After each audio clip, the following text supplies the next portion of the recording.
झारखंडची आदली राज्यपाल द्रौपदी मुर्मू राष्ट्रपती पदाखातीर राष्ट्रीय विकास आघाडीची उमेदवार असतली भाजपान जाहीर केला।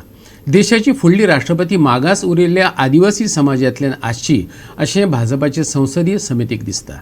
देखून आदिवासी समाजातल्या मुर्मू हांच्या नावाक तेंको दिला। भाजपाचो राष्ट्रीय अध्यक्ष जे.पी. नड्डान सांगले।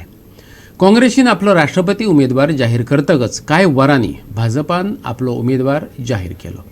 द्रौपदी मुर्मू वेंचून येयली जाल्यार आदिवासी समाजातली ती पहिली महिला राष्ट्रपती जातली।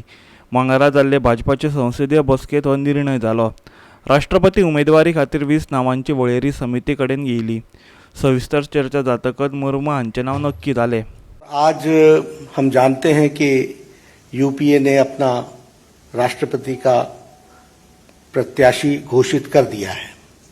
इसलिए आज की बैठक में हम सब लोग जो संसदीय बोर्ड के सदस्य थे, सब इस मत के आए कि भारतीय जनता पार्टी एनडीए अपने सभी घटक दलों के साथ बातचीत करते हुए हम राष्ट्रपति चुनाव में अपना प्रत्याशी घोषित करें, क्योंकि यूपीए ने घोषित कर दिया। अपने एनडीए के घटक के लोगों के साथ बातचीत करते हुए और लगभग 20 नामों पर हमारे यहाँ लंबे दौर की चर्चा हुई और चर्चा में सब लोगों के साथ बातचीत करते हुए एक सर्वसम्मति इस बात पर बनी कि सभी नामों पर चर्चा हुई, विस्तृत चर्चा हुई, लेकिन कुल मिलाकर के ये बात सामने आई कि हमें प्रत्याशी के रूप में कोई पूर्व से ढूंढना चाहिए, भारत के पूर्वी क्षेत्र से ढूंढना चाहिए और हो सके और हमारा प्रयास हो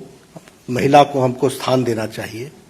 और आज तक कोई आदिवासी ट्राइबल प्रत्याशी राष्ट्रपति के रूप में नहीं आया है, इसलिए हमें ट्राइबल पर और पहली बार कोई ट्राइबल को भारतीय एनडीए की तरफ से हम कैंडिडेट बना सकेंगे, ऐसा संसदीय बोर्ड पार्लियामेंट्री बोर्ड का मत था।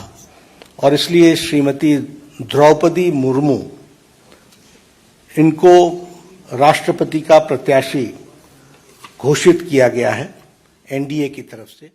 जाल्यार विरोधी पक्षांनी टीएमसीचो फुडारी आनी आदलो वित्त मंत्री यशवंत सिन्हाचें नांव राष्ट्रपती उमेदवारी खातीर निश्चित केलां। काँग्रेस, राष्ट्रवादी काँग्रेस, शिवसेना, तृणमूल काँग्रेस आनी हेर विरोधी पक्षांनी सिन्हाच्या नांवाचेर शिक्कामोर्तब केलो। सिन्हाचें नांव निश्चित जातकच भाजपान कांय वरां खातीर आपलो उमेदवार निश्चित केलो। Bureau report Goa 365।